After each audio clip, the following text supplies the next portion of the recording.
Welcome back to the King's Corner, the place for all things Bethesda. I am the KingFanMan, and I am back with 7 more quick tips for Fallout 76 that are good for new players or for seasoned players alike. So let's jump right in. Since weight has been such an issue with so many people, let's start right there. You have to carry so much food and liquids because that is a constant issue in this game. And it takes up so much weight and so much room in your inventory. There is a way to kind of cheat the system, and it's not cheating at all. You can actually make soup and take care of both of your needs at the same time, plus giving yourself a boost at the same time. If you'll get things like carrots, potatoes, razor grain, and add them to boiled water at a cooking station, you make soup. And when you partake soup, you take care of your thirst and your hunger at the same time, and you give yourself that bonus. So you only have to carry one thing instead of 2 separate things. So it takes care of weight, it takes care of room in your inventory, and it gives you an added boost. So what a tip. Okay, this next one is actually a tip intermixed with a little news. If you will go to Tinker's Workshop, and if you will bulk your junk, that sounds kind of weird.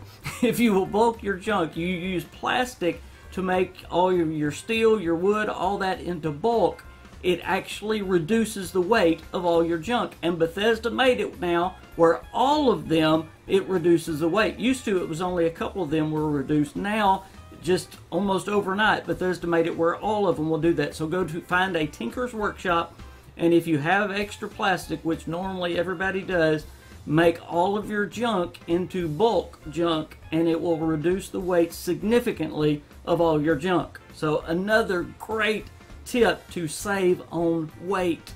Okay, this one we actually talked about on the podcast week before last. If you've run out of room in your stash box, especially if you're over level 10, it's probably either your 38 caliber ammo if you're dumping your ammo, or it's your steel. You do not need steel. You're going to have way too much steel because everything has steel in it. If you've got more than 1,000 steel, look in your box, then dump it.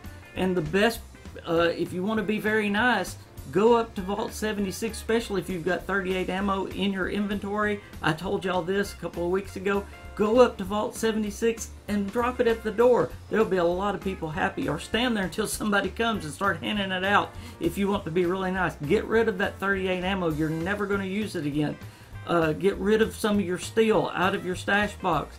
Go through that stash box and see what you have a plethora of and get rid of it. This next one is a simple one that I thought most people knew, but they don't. While you're getting rid of stuff and you come to spoiled meat and spoiled vegetables, don't dump it. There is actually a use for that spoiled stuff in your inventory. You can make fertilizer out of it. You can go to a chemistry station and make fertilizer. So when you have that stuff, sure, if you're out somewhere and you need extra room, you can dump it, but if you're back at your camp, don't just dump it and get rid of it. Take it to a chemistry station and make fertilizer out of that spoiled meat and those spoiled vegetables. A lot of people didn't know that. So there you go. Here's another one I thought everyone knew. When you find a water source, whether it's one of the well pumps or a sink, you can get dirty water out of it. But you can also get dirty water from lakes. Even when you find water that says toxic water, you can still, if you're on a Xbox controller, you can hit X and get dirty water out of it. It's the same, and then you can take it to a cook station and boil it and have boiled water. If you're running out of water, you don't have to wait until you find water out in the wasteland. Anytime you find a water source, a lake, a stream, anything, a sink, gather some dirty water so that you can cook it at a cook station. I've run into people out there that are just, they're literally dying with no water at all, and they say, I have no water, you got any water? And there's a creek right there, and I'm like, grab the water, what are you doing? And they didn't know that, they had no clue. So I know that's simple, basic, but some people are, playing hours into the game and they don't even know that. Okay, I'm going to give you two on this one, and these are going to be group related when you're playing in a group. But first, let me tell you that in Fallout 76, every zone, the enemies are leveled to you. When you enter a zone, the enemies spawn based on your level. But when you're in a group, this is very interesting. Say you're in a group with 4 people and you have different levels of guys. It's whoever enters that zone first is the way the enemies level. So if you have a level 40 guy that's leading your group and he is out in front, that means all the enemies that spawn are going to spawn on him. So you don't want your level 40 guy leading your group. You want your least leveled guy. You want your level 10 guy leading your group. Then the lowest level enemies will spawn. Does that make sense? The first guy that enters that area, the enemies will spawn based on him. So that's, a lot of people didn't know that, but yeah, they actually talked about that all the way back at QuakeCon. So that is a very interesting dynamic when you're playing in a group. Also, this one is simple. They've talked about this for a long time. When you're in a group and you're shooting different enemies, unless you get damage on an enemy, you will not get any loot, even if you're in the group. If there's a boss enemy over there and you're fighting over here and your enemy and your group takes down the boss enemy but you didn't get one shot in on it, you will not get any of the loot. So make sure you get a shot in on the enemies, just one shot. You've got to get some damage in on an enemy or you will not get any loot off of them. So there's two very quick group type tips when you're playing in a group.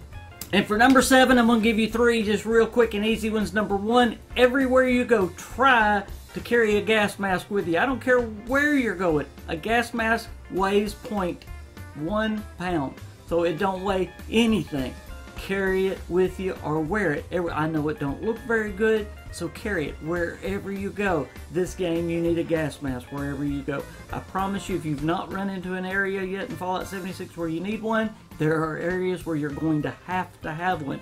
It would even be better to have a radiation suit, but get a gas mask, please. If you're new to Fallout 76 and you're having trouble getting enough food, getting enough stim packs, getting enough Radaway, getting enough, just hang in there, because I promise you by level 10 you're going to have more than enough stuff, and you're going to have just the opposite problem if you're a hoarder like me, and then you're going to be going, what do I do with all this stuff?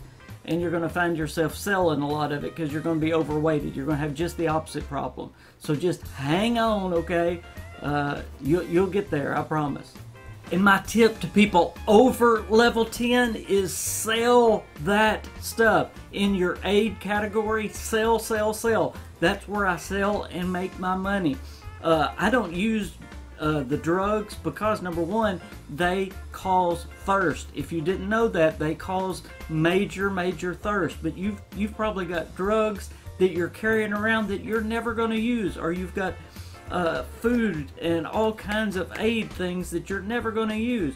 If you've got buff out and mentats and med-X and all these things that if you use them, fine, but if you don't, they make major money and they're just taking up weight. So go sell if you're over level 10, because they're just gonna clutter up your inventory. They're gonna clutter up your stash box. They're going to cause weight in your inventory, so go sell. They'll give you good, fast caps. And also early on, I talked about in the last tips about picking your gun and picking one caliber and sticking with it. You may say, well, I don't have enough ammo. In this game, instead of trying to look for ammo and get perk cards and all that mess, you want to go to Tinker's Workbench whenever you can and make your ammo. That is the best way in this game. That is a huge tip. You make your ammo in this game. You don't look for it. You make your ammo.